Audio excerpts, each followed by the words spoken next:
Naoki Urasawa has been widely considered to be one of the greatest, if not the greatest mangaka of all time. And it's no wonder why. When you see its catalog of different creations, you can see that it's definitely one of the only ones that has an extremely complete set of different mangas that sadly has rarely, if ever, translated to anime. For a guy that has managed to get 3 separate mangas to win the Manga of the Year, and having at least 4 that are widely considered to be masterpieces, you would expect that every single thing that he has ever created would have an anime. Yet that is not the case at all. Besides Monster, that got an anime adaptation 3 years after it finished and some people consider the greatest manga of all time, basically nothing else of its masterpieces has ever been created in anime format. The manga Billy Bat had its last chapter coming out in August of 2016,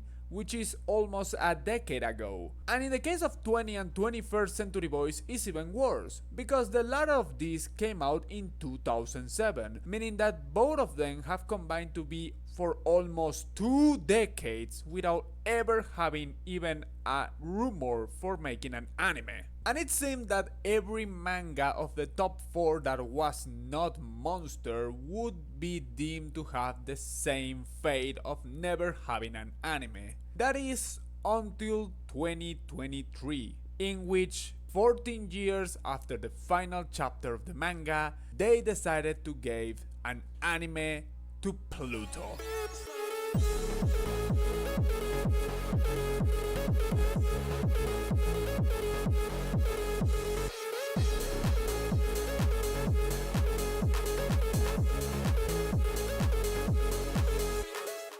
Hello there. When the anime of Pluto was announced, I was extremely hyped because of how much of a fan of Urasawa I am. I watched the entirety of Monster, and I read the entirety of 20 and 21st Century Boys, and both of those are in my top 15 of anything related with anime manga all time. So you can see why when they finally announced one of the other pieces of the big 4 going into anime format, why I was so excited to watch it. I knew very little about this anime and manga because I actively tried to avoid as much as possible, in the same way that I tried to avoid most possible facts about the previous ones already mentioned, Monster and 20th Century Boys. That made my experience way better, and I'm very glad that I took that decision because, oh my god, if it wasn't worth it, it was amazing. But before anything else, I would make a small cut to ask you to please leave a like and subscribe. It helps the channel to grow and it would make me very thankful to you. So let's go back with the video. The first thing that I usually do in this type of videos is talking about the negatives, and yeah, surprisingly in an Urasawa project there is some negatives. They're small, but I think that they're worth mentioning.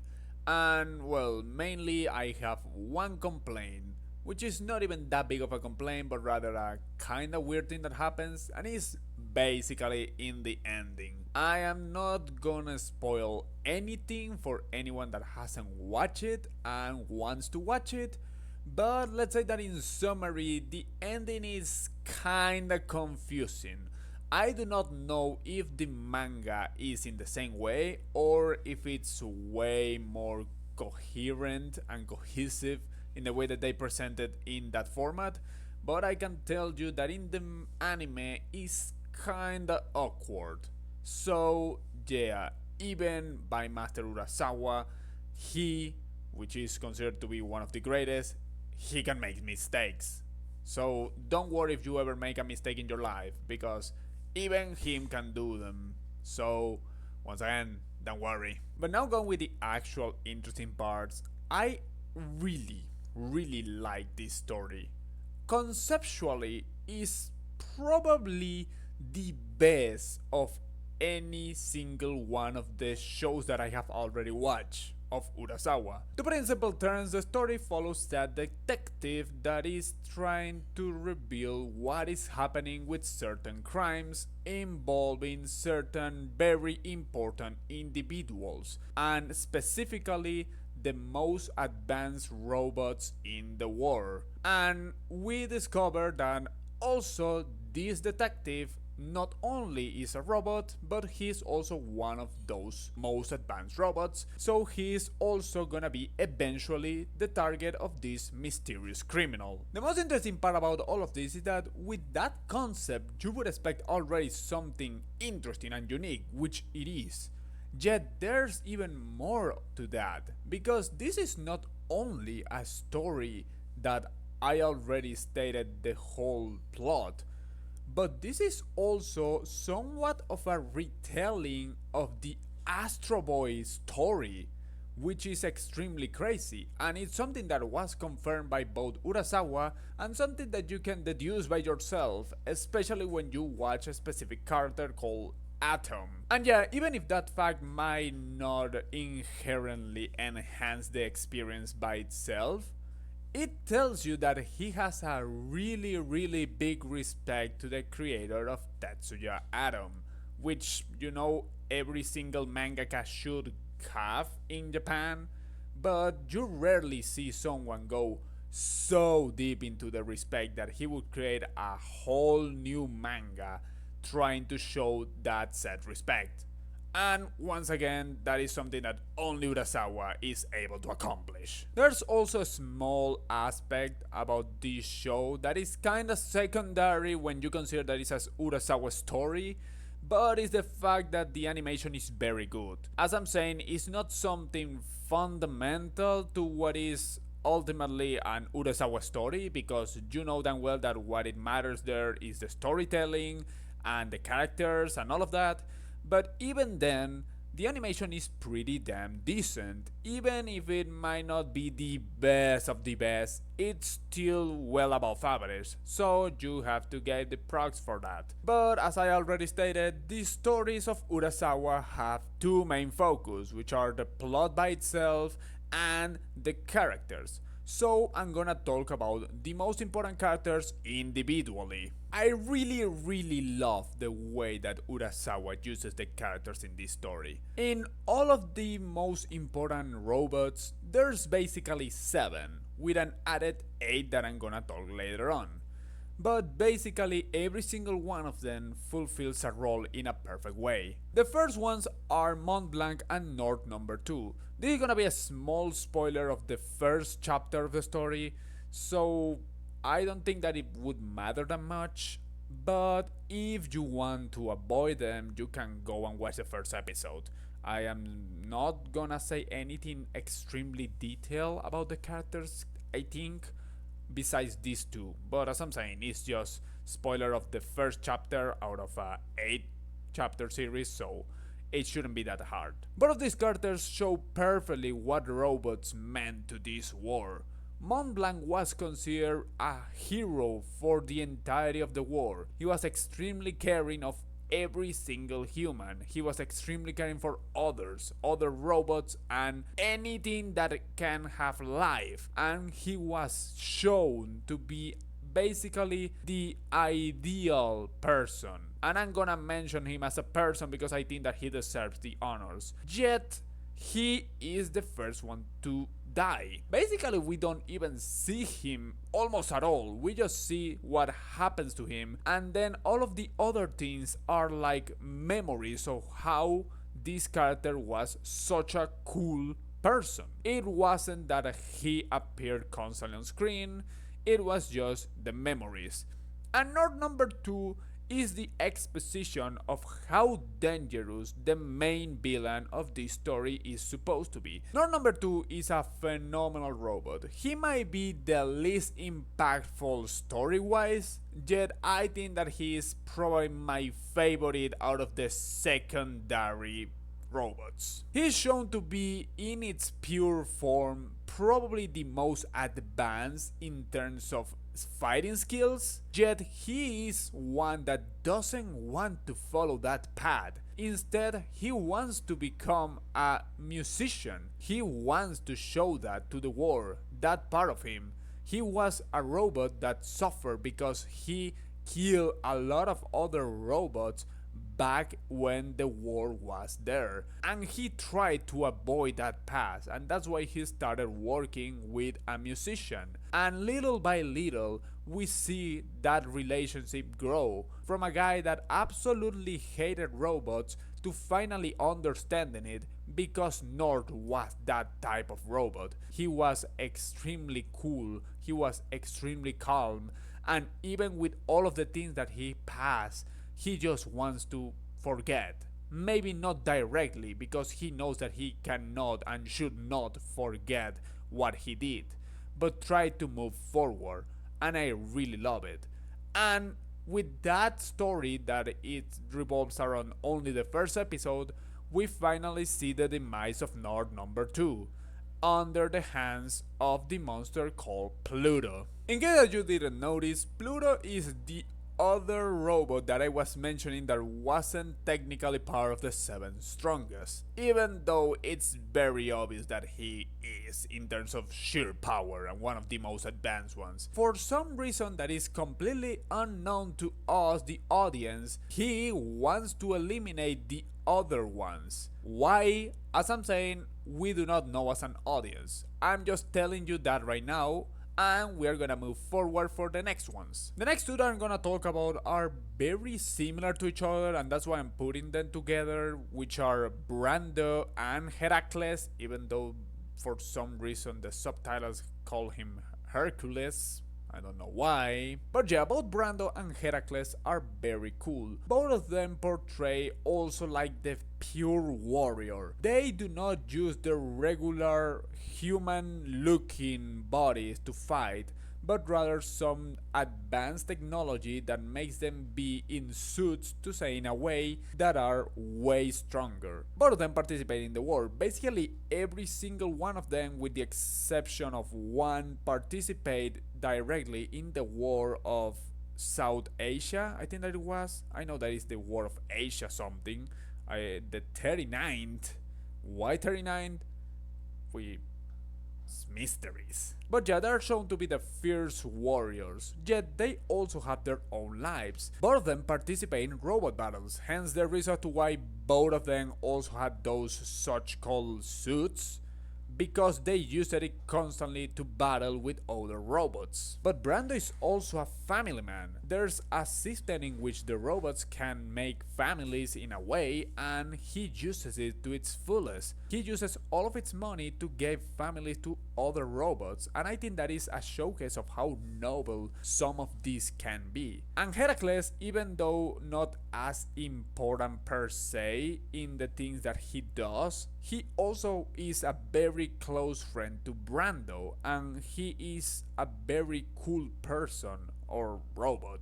I'm gonna call them person so many times and I'm gonna misplace it, that is gonna be crazy. But yeah, even though he has a rougher personality, a colder personality, he is a very human-like figure. He is also clearly affected by the war, yet he also wants to move forward in a much more direct way, and one huge reason behind is also his close friendship with Brando, and I really love it. In the case of Adam, I do not know exactly how much I can talk about him. He is the main protagonist of the story, even though the character that we spend the longest with is another one that we're gonna talk at the end. He is definitely the main protagonist of this whole story, even if it's not the main protagonist of the anime. But yeah, I do not know exactly how much I can tell you about this, because of the things of he's also partially like Astro Boy, just that in a new different story, or a retelling of its story.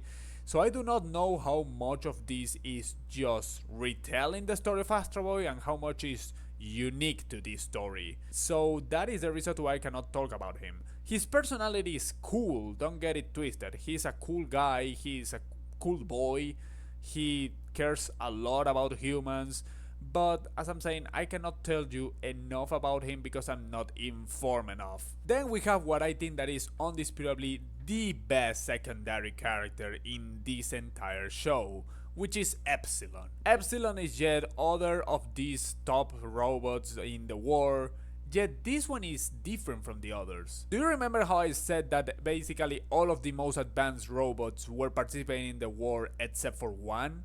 Well, that one is Epsilon. He is a pacifist and he is completely rejecting the idea of even eliminating other robots. Not only that, but he has embraced as a whole the idea of being a father-like figure. It's not like Brando in terms of adopting robots. No, he did something way more impactful, and is that he adopted orphans from the war in which the other robots participated. He has an orphanage worth of kids, at least a dozen if I'm not mistaken, and all of them are treated with such care and all of them love Epsilon so much. He is constantly showcasing how good he truly is as a human being, even more than most real humans, because he is still a robot. He is way more powerful than most of the other most advanced robots. In fact, he might actually be the most powerful in terms of sheer power, yet he never fully applies it because of its own pacifism. And I think that that is fantastic. And the best part is that it's not just a throwaway thing to make you empathize with him. That is something that is constantly challenged throughout the story. And I think that is really cool how they show to portray that pacifism every single time. And how he is willing to do so many things and how he's unwilling to do so many others. I think that he is fantastic. And he would easily be the best character if it wasn't for the main protagonist. But before going for the main protagonist, I want to now talk about Pluto. Pluto is the main thread of the entirety of this story. A robot so advanced and so perfect that can operate in a unique way that none other can even dream to achieve. If we're talking about technicalities, he is most likely, if not almost certain, to be the actually most advanced robot. Yet, it's never fully stated because he was completely unknown up until very recently in time. We do not know basically anything about Pluto, neither the machine that tries to eliminate other robots, nor from the robot itself, or the human part of the robot, if you want to say in such a way. But we know and we can feel how threatening he is. And it's something that Urasawa manages to accomplish in a perfect way in basically every single one of its stories. The villains feel extremely threatening, even if they do not look as threatening in other instances, even if in the others is just a blonde guy and a guy with a mask. In this case it's a robot, so it makes sense that he feels threatening, but the fact that he has managed to do it with so many different characters in so many different mangas makes me just say that Urasawa is such a master in creating this threatening aura for certain specific characters that is amazing. But the best part about Pluto is not the machine that destroys, but rather the robot behind. And I think that is phenomenal the way that they portray why he is doing what he's doing and why he is operating in such a way. That would be spoilers, that's the reason why I'm not gonna tell it, but the way in which he exists as a robot beyond the assassination machine is truly phenomenal. But yeah, behind all of these characters, or rather connecting all of these characters, there's always one main protagonist. There is a lot of secondary characters that are very interesting and instrumental to make this story work, and that they do a phenomenal job.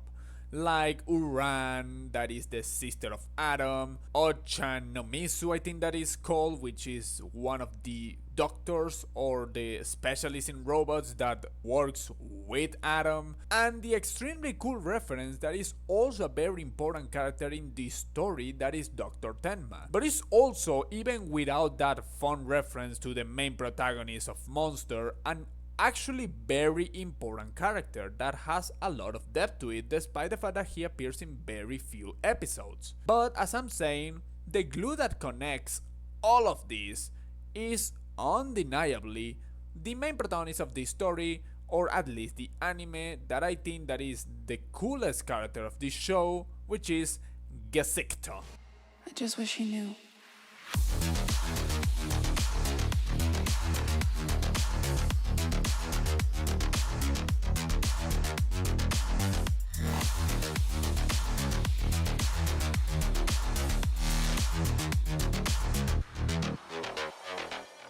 Gesich, that I'm gonna pronounce every single time as Gesikto because that is the way that they called him in the anime, was a fantastic character from the second that he appeared on screen. He was at start the perfect showcase of what this war is all about. He was a fantastic husband that was shown to also be a very good person overall.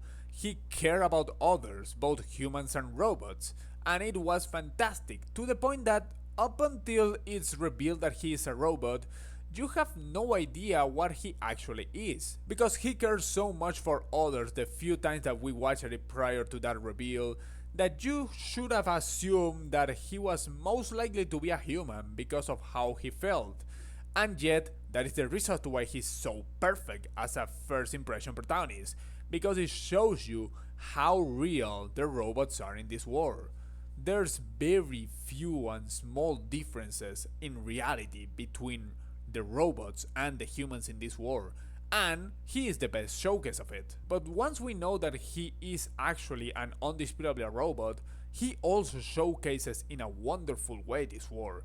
He showcases that he also has nightmares, something that should be impossible for a robot, yet in this war that is possible. He is shown to have a moral code, he has ethics, not only directly related with the international law that prevents him to do specific things, but also related with what he is inherently. He is not willing to do certain things, he is willing to do other things. He is a complex character, he is a complex human, even if he's not a human. Also, he being a detective that works in this case, and all of the cases directly related with this monster called Pluto is a fantastic thing, because it manages to create a logical relation all between the robots, the humans, the war, the top robots of the war, and eventually with Pluto as well. And his complexity is something that is a constantly reoccurring theme throughout the entire of the story. It's not just a, oh look at him, he has development in the chapter 1 and maybe chapter 2 and we do not know anything else and we do not care about anything else. No, he is someone that is constantly evolving both as a robot and as a human. He is constantly showing and being put in positions that would be a threat to his moral code, to his moral ethics, and he reacts in different ways, both for better and worse, over the course of the season, especially when he is discovering more and more things, both related with Pluto and also related with itself. Every single story of Urasawa feels like it's perfectly crafted in one way or another, whether it is because of the reasons related with the story as a whole, whether it is because of the main villain of the story, but I think that in this case it's because of the main protagonist, and it's a perfect proof as to how a single character can connect an entire story, and how a single character can enhance every other character and every other element surrounding this whole show. Thank you guys so much for watching, I hope that you all enjoyed it. If you want more content like this, talking about different shows and or seasonal animes, please leave a like, comment and subscribe. It would not only help the channel to grow, but it would help you to make me realize that you actually like not only the regular shows and battle shonens, but also way more complex seinens. And without anything else to explain, once again, I hope that you enjoyed it, and see you next time. Bye bye. Bye.